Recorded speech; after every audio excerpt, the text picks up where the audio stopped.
Oke, karena nama saya Novalita Yusuf.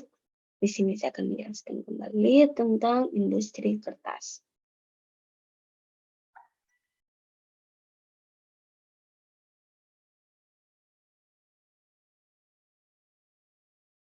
Seperti kita ketahui bahwa kertas adalah bahan yang tipis dan rata yang dihasilkan dengan kompresi serat yang berasal dari pulp.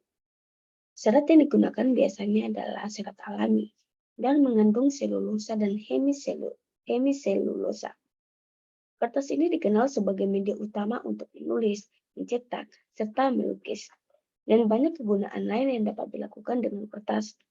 Misalnya kertas pembersih atau tisu yang digunakan untuk hidangan kebersihan ataupun toilet. Nah, kertas ini sangat dibutuhkan sekali di kehidupan sekarang. Selanjutnya untuk bahan baku dari pembuatan kertas ini yaitu biasa dari tanaman yang banyak mengandung serat seperti jerami, padi, bambu, tebu, rumput-rumputan, jut, manila, rosella, murbai, kapas, lena, dan jenis tanaman-tanaman lainnya yang cukup banyak tersedia di alam. Nah, selanjutnya adalah proses pembuatan kertas. Ini merupakan tahap pembuatan kertas, yaitu proses pertama, proses pembuatan pulp. Nah, pada proses pembuatan pulp ini dimulai dari bahan baku di unit wood preparation, di mana bahan baku dari kayu yang dipotong-potong menjadi kayu gelondongan yang ditampung di lapangan luas. Selanjutnya dilakukan pengupasan kulit kayu. Nah, kayu yang telah dikupas tadi akan dicacah menjadi chip dengan ukuran yang standar.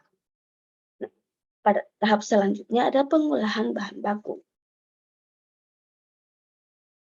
Di mana pengolahan bahan baku di sini yaitu ada tahap pemasakan. Nah, proses ini dilakukan pada digester jenis cooking compact. Nah, chips berasal dari chip yard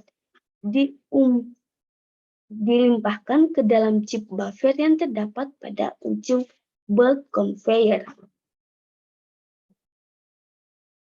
Tahap selanjutnya yaitu penyucian dan penyaring.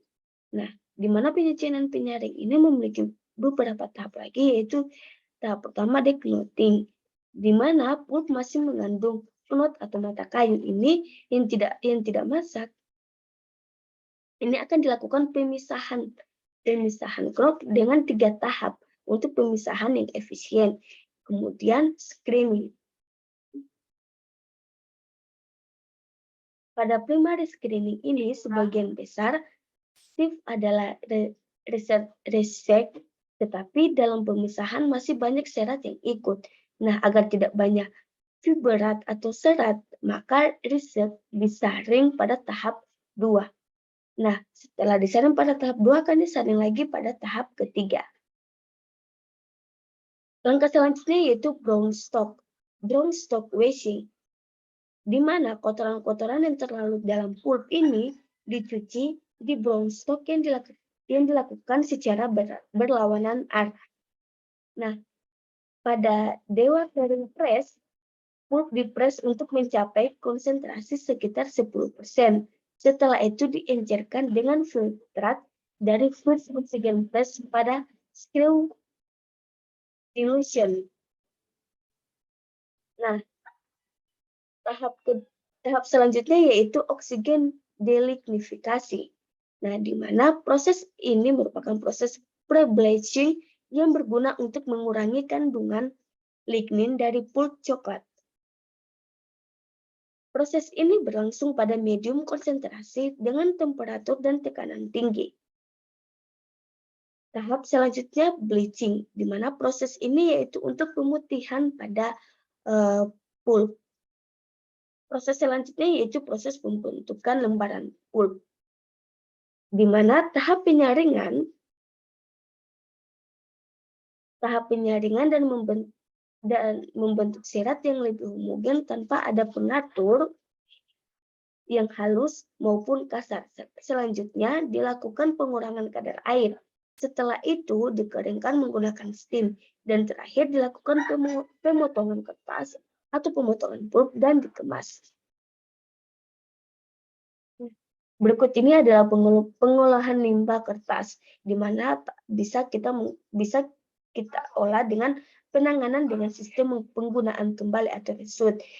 Yang kedua, penanganan sistem landfill. Yang ketiga, penanganan dengan sistem pembakaran. Dan yang terakhir yaitu limbah padat yang dapat dijual. Sekian dari saya. Wassalamualaikum warahmatullahi wabarakatuh.